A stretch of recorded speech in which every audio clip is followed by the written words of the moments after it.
What's up guys, this video is how I installed my Hook Reveal 7X SS depth finder. So I was having a lot of problems finding a video like this online, and I just wanted to see ideas of how people set them up and what they did. I just really had to go through a lot of different videos and kind of do my own thing. You know, it's pretty tough. Everybody has different boats, so you can't do everything the same. But I just wanted some ideas, so hopefully this video can give you guys some ideas. And if you guys have any questions, leave them in the comments down below. I'll try to answer them and help you out any way I can. So let's check it out. So I have it located on the left side of the recessed foot pedal. This is a ram mount. I'll leave a link in the description of where I got it from and how much it was. I think it was like 56 bucks at Bass Pro Shop. And I put it on this side of the boat because this is the side with my trolling motor. When I launch my boat, this is the side I'm getting on. So I want to make sure I'm not tripping over anything. So that was the first thing I spent some time looking for. The second thing I was trying to figure out was which way to mount the transducer. So first, you know, you want to make sure you have that centered up right behind that fin as well as you could. I did the best I could. The other thing was they have these holes here for these hose clamps, but I didn't know what size hose clamps I needed. So these are 5-inch. I got these at Home Depot. They're like $1.50 a piece. So depending on what trolling motor you have, this is a Minn Kota Edge, so a 5-inch will work more than perfect. I also bought some bigger and smaller ones just in case, so I didn't have to keep making multiple trips because I did have to go there twice.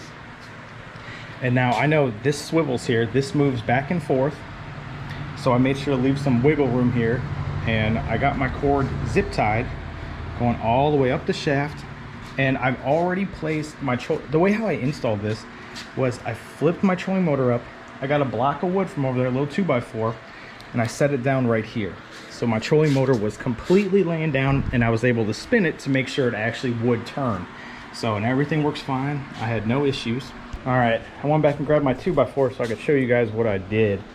So when I was running this up, I stuck a 2x4 under here so it could hold it up so my trolling motor's not just banging down on everything. And I wanted to make sure with this cord I have here that it can completely turn, you know, left, right, all the way without having any issues up here. So, but this saved me and helped out a lot. So if you can get anything to wedge in there, that'll make your life a whole lot easier just when you're running the cord. And here, you might be able to see a little bit easier now here where that cord goes up on under here. Yeah, so that's what I did. Get that 2x4 wedged up under here. It'll make your life a whole lot easier.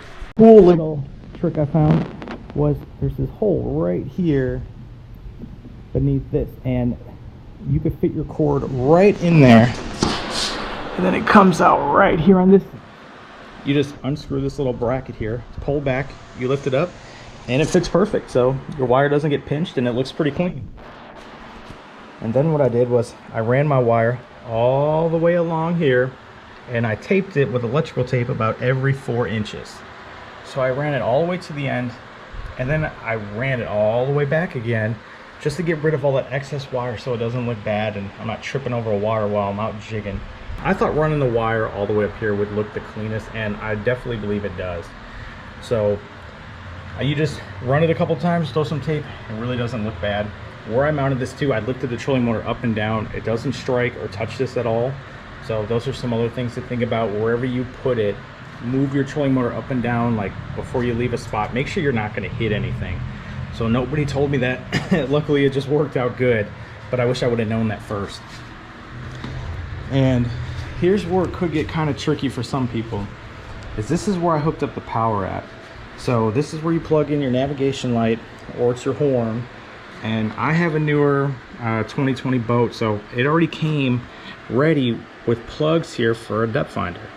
So it was simple enough for me. I put the fuse in the fuse box and plugged up the power and the ground, and I mean, it was as simple as that. Now I plugged it up here and I ran the cord that plugs into the depth finder through here, and I pulled it up and it fits right in there snug. So it should have been simple. It took probably 4 hours, but I just like to take my time and make everything look nice. But I also didn't have any videos to go off of with this.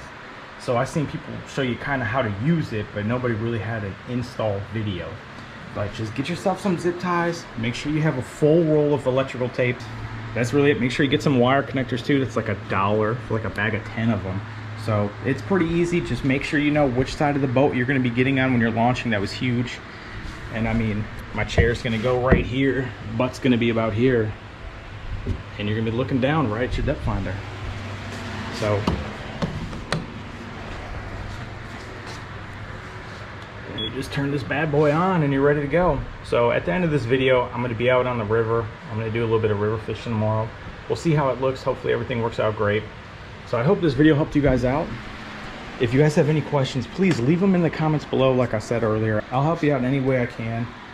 Some of the instructions with installing just wasn't that easy, and there's just not a lot of videos on it.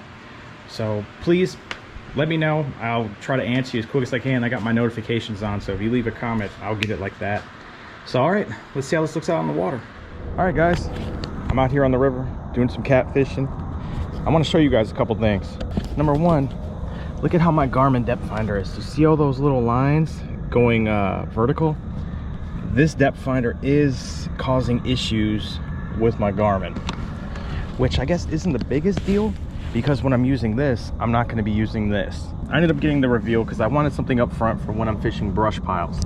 This is to find the fish, I guess to find the brush piles, side scan, GPS, it's got all that. So the 7X SS I just wanted for the 2D sonar and the down scan. And I wanted that up front for when I'm crappie fishing, bass fishing, whatever. Anyway, I wanted to show you just so you guys could see like it does create havoc here. So there's that. It looks great out here catfishing, doing all right. Got a little 4-pound blue this morning. But I want to say I am really impressed with how clean the screen looks. When you guys go into simulator mode, there is just junk everywhere. Go on there and play with your settings and get them right. So, but this actually looks great. I'm super excited to use this. I'm very, very pleased with it. All the videos I watch online, their settings are just garbage. And I'm like, man, maybe I shouldn't have bought this. But the settings, they're great. I mean, I really love this unit. I think it looks good. I am super excited to get out there and fish some brush piles. The main thing I was trying to mess with is just my scroll speed. So when you're fishing slow or right on top of something, you want that scroll speed moving. So, and actually on normal, it doesn't seem to be too bad. But yeah, this is it. Not floating over a whole bunch right now, as you can see. But I love this unit. I think it looks great. If you guys have any questions about my settings or anything, go ahead and hit me up. I'll help you out any way I can. And if you guys have any questions about the install, I could try to help you out the best I can. So I know it's hard to find these videos and just to get an idea of what to do when you're installing it, especially when it comes to hooking up wires. You know, nobody wants to mess up their boat. And then I want to show you here. So here I'm gonna power it down. So now that it's powering down, I want to show you how this looks now. Now look at, you could see it stops right here. Here's the new spot, and now you can see how clear it is that it's powered down. I still have to mess with some of my gain settings, but look at now I basically have a clear screen. So it is messing with this unit a little bit, but I'm not going to be using both sonars at the same time. But that was a quick video. I just wanted to show you guys it works. It looks great. I couldn't be more happy with it. I really like it. I can't wait to get out and do some crappie fishing. All right guys, so after the first time going out on the boat, stowing the trolling motor, everything's good. The clamps seem to hold it down tight. The only thing I would recommend to change is I tried to keep these neat, but when you pull up the trolling motor, this looks like it wants to get snagged up right here. So I would recommend moving those over a bit and probably just snipping these so it doesn't interfere with anything. But yeah, move these forward up a bit, because the way how mine comes up, that's one thing I guess to pay attention and try. So I did not do that. When I pulled it up, I just wanted to make sure my transducer wasn't getting touched or bumping anything. These are catching up on this guy right here, which is okay if that gets dinged up a bit, but I don't want it to hit, you know, and like alter the way how the transducer is. So maybe that's a little tip. Hopefully that could help you out. So I didn't know to look for that. So hopefully now you could have a heads up and give it a try. So again, I hope everything works out. I hope your install goes great. I also wanted to say really quick too, when you set everything up, get on the simulator, play with it a little bit, and try to get your settings dialed in. I will tell you, everything looks 100 times more better when you're on the water than on the simulator.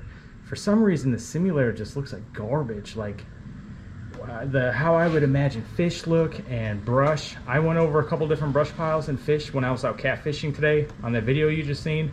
Man, it is clear. Like, I'm actually pretty impressed with this unit. For the price it is and for what I'm using it for, I couldn't have got a better one. So I think it works great. But if you have any questions, go ahead, leave them down in the comments. I'll help you out the best I can, and I'll answer them as soon as I can too. So, and if you guys have any answers or any hints or anything better you think you could do, please put it down in the comments so it can help somebody out.